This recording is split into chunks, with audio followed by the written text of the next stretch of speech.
അസ്സലാമു അലൈക്കും. ഇന്ന് നമ്മൾ നോക്കാൻ പോകുന്നത് ക്ലാസ് 6 ഫിഖുൽ ഇസ്ലാമിലെ 5ാമത്തെ പാഠത്തിന്റെ തദ്രീബാത്താണ്.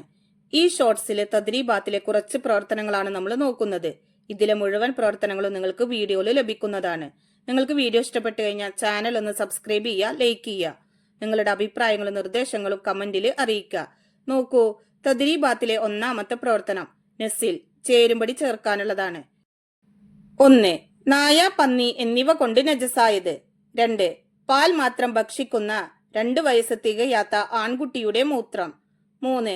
മൂത്രം, രക്തം മുതലായവ. 4. ചെറിയ മത്സ്യങ്ങളുടെ വയറ്റിലെ മാലിന്യം. ഇപ്പുറത്ത് നോക്കൂ. എ. അഫുവ് ചെയ്യപ്പെടുന്നത്. ബി. മുത്തവസ്സിത്ത്. സി. മുഅല്ലല്. ഡി. മുഹഫഫ്. ഓരോന്നിനും ശരിയായിട്ടുള്ള ഓപ്ഷന്റെ ലെറ്ററാണ് നമ്മൾ ആ ബോക്സിൽ എഴുതേണ്ടത്. നോക്കൂ. 1. നായ, പന്നി എന്നിവ കൊണ്ട് നജസായത്. അതിന് ശരിയായത് സി. മുഅല്ലല്. 2. പാൽ മാത്രം ഭക്ഷിക്കുന്ന 2 വയസ്സ് തികയാത്ത ആൺകുട്ടിയുടെ മൂത്രം. അതിന് ശരിയായത് ഡി. മുഹഫഫ്. 3. മൂത്രം, രക്തം മുതലായവ. അതിന് ശരിയായത് ബി. മുത്തവസ്സിത്ത്. 4. ചെറിയ മത്സ്യങ്ങളുടെ വയറ്റിലെ മാലിന്യം. അതിന് ശരിയായത് എ. അഫുവ് ചെയ്യപ്പെടുന്നത്. ഇനി നോക്കൂ, തദ്രീബാത്തിലെ 2ാമത്തെ പ്രവർത്തനം നുമയ്യിസു താഹിറ മിനൻ നജാസാത്ത്.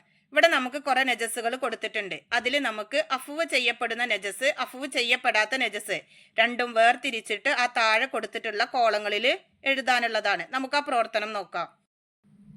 ആദ്യം നമുക്ക് ആ ബോക്സിൽ കൊടുത്തതൊന്ന് വായിച്ചു നോക്കാം.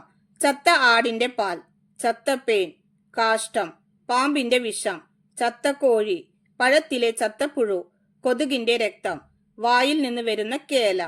ഇനി നമുക്കതൊന്ന് വേർതിരിച്ചെഴുതാം. നജസുൻ മഅഫുവുൻ അൻഹു. ആ കോളത്തിൽ നമുക്ക് എന്തൊക്കെ എഴുതാം? ചത്തപ്പേൻ, പഴത്തിലെ ചത്തപ്പുഴു, കൊതുകിന്റെ രക്തം, വായിൽ നിന്ന് വരുന്ന കേല. ഇനി ഇപ്പുറത്ത് നോക്കൂ. നജസുൻ ഗൈറു മഅഫുവുൻ അൻഹു. അതിൽ നമുക്ക് ചത്ത ആടിന്റെ പാൽ, കാഷ്ടം, പാമ്പിന്റെ വിഷം, ചത്ത കോഴി. ഇനി നോക്കൂ, തദ്രീബാത്തിലെ 3ാമത്തെ പ്രവർത്തനം നുജീബ്. ഉത്തരം എഴുതാനുള്ളതാണ്. 1. വെള്ളത്തിൽ മാത്രം അഫുവ് ചെയ്യപ്പെടുന്ന നജസുകൾ ഏതെല്ലാം? ഉത്തരം: വെള്ളത്തിൽ മാത്രം ജീവിക്കുന്ന മത്സ്യം പോലെയുള്ള ജീവികളുടെ കാഷ്ടം, ഒലിക്കുന്ന രക്തമില്ലാത്ത ചെള്ള്, പേൻ തുടങ്ങിയവയുടെ ശവം. ഇനി നോക്കൂ, 2ാമത്തെ ചോദ്യം.